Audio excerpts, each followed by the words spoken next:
Hello,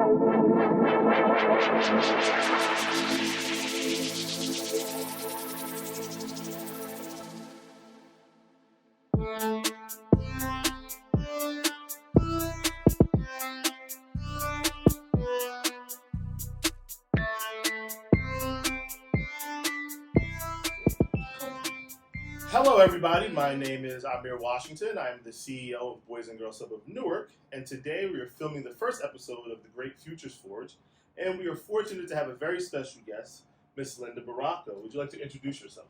I am Linda Baraka, like you said, First Lady of the City of Newark, and I'm really excited to be your first guest on the podcast. Thank you so much for being here. What's interesting about today is that the topics that we're going to discuss really kind of intersect around all the things that young people, adults, older people throughout their life deal with, and that's financial literacy, financial trouble. We know that college students are strapped with college loans up to their teeth. We know that people are making average money here in the city of Newark. I believe the median household income is somewhere around $31,000. And what you've done recently is started to build out an initiative to try to impact people, families, and women in particular. So tell us a little bit about that initiative you have going on here. Right, so we just launched the Newark Women's Moving Forward campaign initiative, like you said. It's a 12-week course. We partner with DFree to bring it to Newark women in the city. We're hoping to get 1,000 women to sign up. And our goal is to just financially empower the women. Wow. So why women specifically and not men, kids? Definitely. I mean, like, we know that women are the head of our households here. We brought the program because of our Newark Women's Meeting. And so out of that, we wanted to bring them something tangible that they could take away from the meeting. And so that's why we specifically focused on women. Did that have something to do with the way you were raised? Was there a strong woman in your home that kind of inspired you and led you as you were growing up? Of course. I mean, there was a strong woman and man in my home, but definitely my mom was definitely influential in that decision. So we talk about moms. My mom was a single parent. My dad unfortunately passed away when I was very young. And so she had 4 kids. She struggled with money. How does DFree help people improve their relationship with money?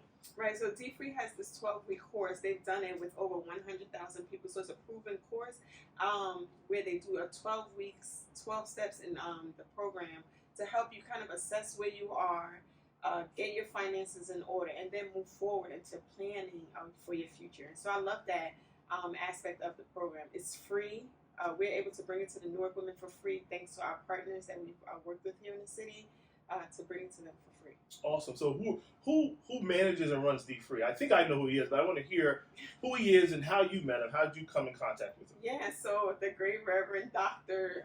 Soaries is the person in charge of DFree. He started DFree with his church a few years ago, and so I met DFree through Prudential. Okay. It was just very random. Prudential hosted a king from Ghana, and it happens to be a member of his church. Wow. And so he was just there, and probably a week before that, one of the members of the women's meeting said, "You know what? We need to do this DFree program. I did it with my church. It was really good. I think it's something that we should bring to the women here in the city." And he just happened to be there, and from there we just clicked, and everything started to move forward. That's awesome. So let me get into your personal business a little bit. Was your engagement with DFree because you had trouble with managing your own finances at some point? Well, so really it started because, again, like from the Newark Women's Meeting, a monthly meeting, we did a survey with the women, what they hope to gain from the meeting. The Newark Women's Meeting comes on the heels of Ameer Baraka's highly successful men's meeting, right? And the men have a space where they can talk, where they can build, and so we wanted to bring that to the women. But we didn't want just to have like feel-good sessions with the women. We wanted them to take something away from it. And so we sent a survey very early on, like, what do you guys hope to gain? What do you want to see more of? And financial education, financial empowerment kept coming up in the survey. And so that's why we did DFree. For my own self, personally, I think like you mentioned, college students, right? Like my negative relationship with money started back then, right? Yeah. They're on the campus, they're signing you up for credit cards. Right. And like at that age, you're like, oh, I'm getting a credit card, and not knowing that credit card is a supplement and not what you should actually use as the money. And so I think my negative relationship started back then. Right. So I know the same thing happened to me. So I was 17 years old, walking on Temple University campus, and back then you could actually do this. There are laws now that prevent credit card companies from essentially targeting college students, and they'd be lined up, right, table They at table, literally outside signing of you the up. campus. And then it starts with the $500, but that $500 quickly becomes $1,000. So, what do you hope to give women and ultimately Newark families from participating in this program? What do you think is the goal that's going to be achieved through this process? So DFree has 3 goals that they hope for people to achieve, right? To get out of the bad Ds, which is debt, delinquencies, and deficiencies, and then to move into their good Ds, which is Ds, deposits, and dividends. Mm-hmm. And so for me, I hope that women are able to assess their financial futures from the program, to get a look at what's going on, how do you move from these bad Ds into the positive Ds. And ultimately what that does is so if you're financially free as an individual, your family will do better.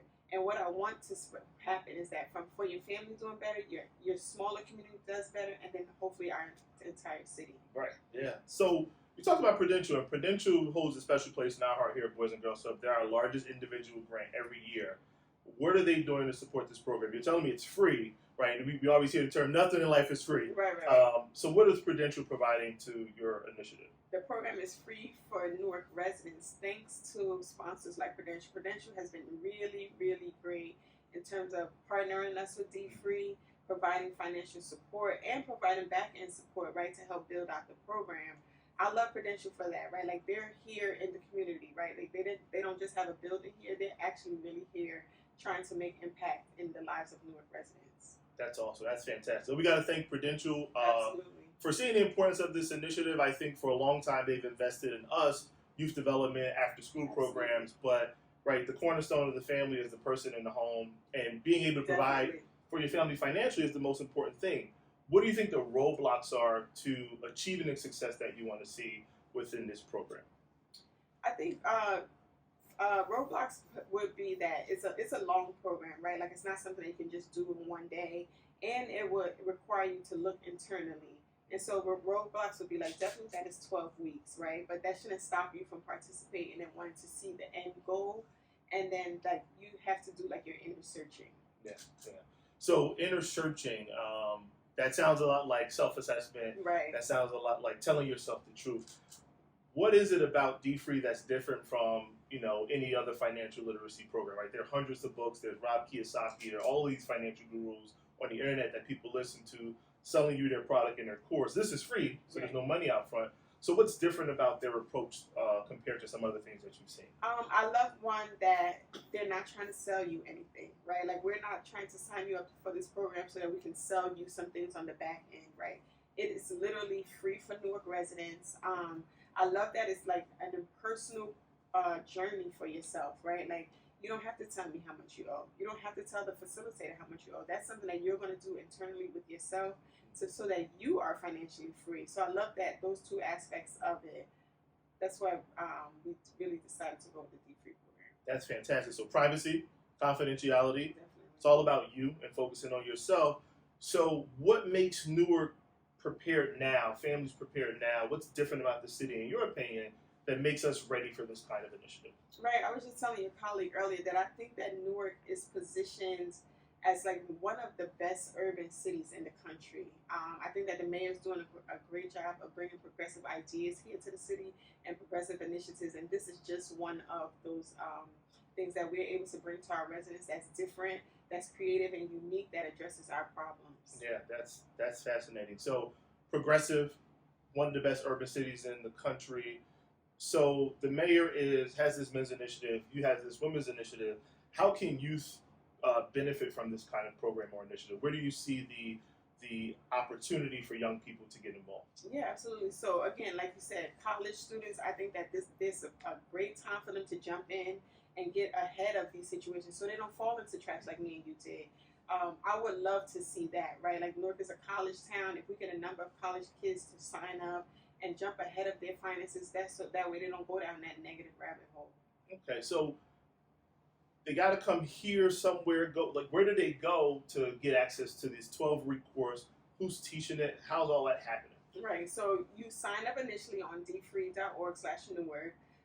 You can sign up for in-person classes. We have classes in each one of the wards. I believe that you guys are one of our sites. We are. I'm so excited for that. And then also, you can also do it online, right? Like, maybe you don't want people to see you. Maybe you don't have time. Maybe you have to cook dinner while you're doing the classes, so you can also do it online. The classes are led by facilitators who are community people. They're not financial experts. Again, they're not trying to sell you anything. And community experts that have been trained by DFree to lead the conversations. So the community experts are trained. You've got a platform, online opportunities, in-person opportunities. What do you see that you need to make this happen that you don't have today? Right. We just need all of the people who have heard about the program, who are listening today, to sign up, to let your mom, your sister, your cousins know that we're doing this great program here in the city. And for our partners, right, like Boys and Girls Club, we need you to share with all of the families here, whether you think they're in financial issues or not, right? Like, it's for everybody. And that's one of the things that I love about the program. You don't have to be in debt. You don't have to be suffering to participate in the program, because finances affect everyone. 100%. I agree with that. Finances affect everyone. People say it's not about money. A lot of people think that money's the root of all evil, right? It has its evil sides. But I think this kind of initiative, you got Prudential, you got community buy-in, you've got, Reverend Soaries doing this work. What does government need to do for your program, with your program, or just in general to help people improve their financial situation? Right. So, like I said, I think that Newark is one of the best cities in the country. They've been really, really great with us. The municipal government has been really great with us in terms of providing support, in terms of building up the program, helping to spread the word. And then even the directors in the different departments, like we had a young lady come to one of the meetings who was concerned about, she's blind, right? Like, how does she participate in the program when she's blind? And our health director happened to be there. She's like, hey, our mayor brought in this program that helps to translate books so that you can hear them, right? So you don't have to read them, you can hear them. And so that's like one of the ways that we can partner with the government, because we wouldn't have known about the program, but because our health director was there and because they brought this program to the city for residents, we're able to now offer this to people who can't see. That's fantastic. And big question is, there are tons of things that have happened throughout the history of Newark, right? There have been initiatives up and down on all kinds of accounts. And I agree with you, Mayor Baraka has been doing a fantastic job pulling Newark residents into things, right? And I think crime is better. We're trying to address the housing issue. But this is a big initiative that affects every facet of somebody's life, right? Finances, money, where you live, how much you pay. How long do you think it's going to take for this thing to turn itself into an engine that will make sure that no Newark resident ever has to suffer with money again? Right. So I think that the program is 12 weeks, right? So I think like immediately after the 12 weeks, like once you finish your cohort, you will start to see changes in yourself and start to make better financial decisions. So I'm looking like as early as the summertime, so we begin to see changes. Individuals begin to see changes in their lifestyle, in their livelihood, and in their finances. Our first class starts on Monday, April 8th, and so definitely within 12 weeks, I think that people will begin to see changes. Wow. So in 12 weeks, if you participate in DFree, if you come to the Boys and Girls Club, these sessions are free, you can change your financial future in that short period of time. And by the summer, you hear things, hot girl summer, vacation time, all these different things. You get your hair piece and all that stuff. Just being funny, just a little bit. But we want them to come back and let us know, right? Like, how successful was it for them, what they were able to gain, right? Because that's how we just gauge whether the program was successful or not. So I read on the website that this program has helped people reduce their debt by, I think, something like $41 million. Yeah. That's a huge number, right? $41 million. And I don't know how much college debt you have. I'm still paying my $25,000 in student loans since forever, right? And so I think this is just a wonderful initiative. I thank you so much for putting it together. Thank Prudential, for participating and making sure that residents don't have to spend their money to get out of debt, because so many people who have these financial literacy programs, courses, get into real estate, they always want you to pay for something. So I think that's an incredible thing. So are you ready to get personal? Let's get personal, but how personal? We're gonna get a little personal, not too personal. We don't want to know everything. But who's your hero or your role model? Who inspired you? You mentioned my mom earlier, right? I have to say my mother, right? Like she had 4 kids with my dad, obviously, but she worked really, really hard all her life to make sure that she was able to provide for her kids. Even now, right? Like, I'm a grown adult, I still call. She was just calling me. That's why I had to turn my phone over, right?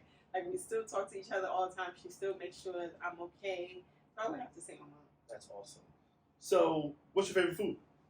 I love plantain. Plantain. I love plantain. Fried. Whatever way you want to serve it to me, I love plantain. So I grew up hating plantains. My mother used to make them, and then I don't know when I was 20 something, I started to love them. But I love them super hot and fried mostly. But now I'm kind of like starting do you to have adjust. a Caribbean background? I don't. My wife just made plantain. my mom made plantains, and I think they're supposed to be healthier than bananas. I love bananas, but I love plantains. I know it was weird. I like them now, but like it depends on the moment. It depends on the moment. Your favorite sit on the couch and watch TV snack? Chips and guac. Chips and guac. That's not like. I love chips. You don't have a guilty one. Like that's kind of healthy. Like guacamole's supposed to be like a superfood.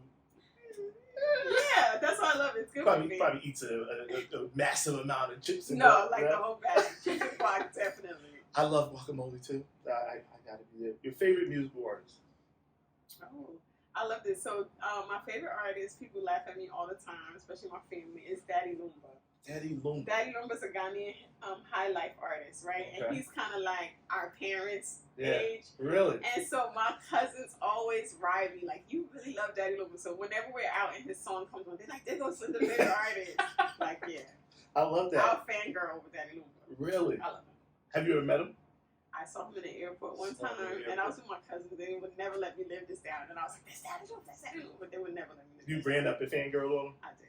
That's I fanboyed on Brandy back in the day. So we had this program with a former councilman, Deforest, called it was City Kids, and he ran up out of upstairs. Did he bring her in? No. So we went to someplace in New York. Oh, my brother got into an argument on the train. He had on jeans and shoes when that wasn't popular, and these girls got after him. But I met Brandy for like 15 seconds. I shook her hand, and I was starstruck. I think I was like 12 or 13 years old. I was like, I'm never going to wash this hand. Right. That's hilarious. And I come home, and I got my hand like this. I'm like, this hurts. So I stuck it in the water. I hope you have a picture to memorialize. I wish I did. I'm older now, I guess. I'm an 80s baby, so we didn't walk around with phones and stuff when we were kids. But next question, let's see. In one word, being Newark's first lady is? Challenging. Really? So we got to delve into that. We got to go deeper into that. Challenging. So first lady of the United States, there's now the first man. So we got a female vice president. Second husband. That's what's the second. Not first man. But that would mean we got to get the female vice president of the United States first to get the first man. So I got to get my facts straight. And then there's the governor's first lady, Tammy Murphy. So being first lady is challenging. Why is that? Because it's really a lot. It's challenging for the fact that, like, I know my husband deals with a lot, and so he's away from the home a lot. So challenging in that aspect, right? Like that you have to, sort of be on your own a lot with the kids because he's so committed to this job, right? Like 7 days a week committed. Yeah. So challenging in that aspect that we don't get to see our husband and father as often as we would like to. Yeah, I can imagine that is. I mean, in some ways, it's not a job, right? It's a calling and it's an expectation, right? Absolutely. 24 hours, you 7 days a week. To do it. 100%. So, thank you for being his support system because it's important, right? When you're married, to have somebody who really supports what you do. It's a big job. It's the biggest city in the state, so that's incredible. And I can imagine that, it's a big challenge. So, with that said, Ras Baraka is. Ras Baraka is love. Ras Baraka is mayor. He's governor. He's light. He's light. So you just segued into politics a little bit. We're gonna jump into there. So we said governor. So I know he's thrown his hat in. What do you think he brings to the table that isn't there now at the state level? I think first, obviously, he would be the first African American to represent this state, to represent the people of this state, right? Like our leadership should look like what our state looks like. He's been uniquely qualified. He's done a hell of a job here in the city of Newark, and I think that he brings that expertise to the state. Yeah, that's fantastic. And so, if you want to see that happen, I think that would be huge. It would be history. It would be a first. And I was on my way, or went to Florida this past weekend, and I was watching Hidden Figures, and I think it was Janelle Monáe was the character she talked about, right? I have to be the first. To be the first, there has to be a change. There has to be a shift in people's thinking. So that will be an interesting time in a couple of years. Yeah, so, definitely. Good luck to Mayor Ras Baraka so on that run, and I think you're prepare for more challenges, because if he does happen to win, that's an even bigger job, Yeah. because now that's up and down the state.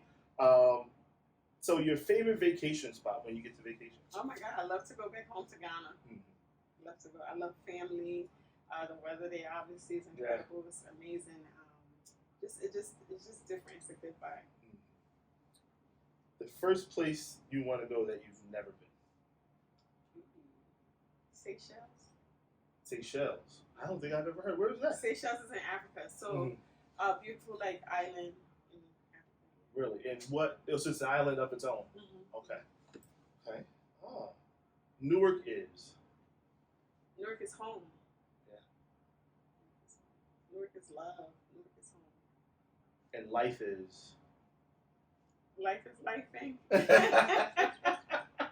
Life is life, and life is good. Yeah. Life is good. I hear that a lot around here. Life is life. Lifing. Yeah. Oh my God.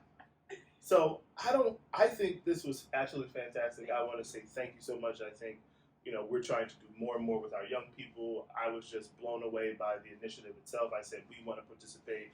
I think if you're having trouble in your life with finances, I've been there, still struggle with, decisions that I'm making. And what I learned about the DFree thing that's important is that money management is really about behavior. It's about changing your behavior and thinking about what's good, what's bad, and what's best for your future. And so I applaud you and thank you so much for initiating this initiative. Thanks Prudential again for the work that they're doing with you. And I think we're going to try to get Reverend Buster up here to talk a little bit more about this and see what long term he wants to do throughout the community, throughout the state of New Jersey, because I know he's got some other things happening. Definitely.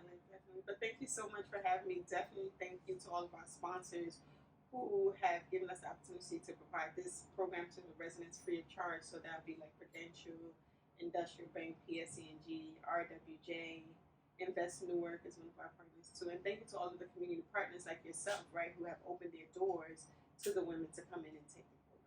Absolutely. That's our mission. I always say, Boys and Girls Club is open for business. Bring us your kids. Learn how to swim, because I know that's a big thing in our community. That's what we'll be talking about very soon. So thank you all for tuning in, and we'll see you again shortly. Thank you. Thank you. I loved it. Oh, that's just fantastic.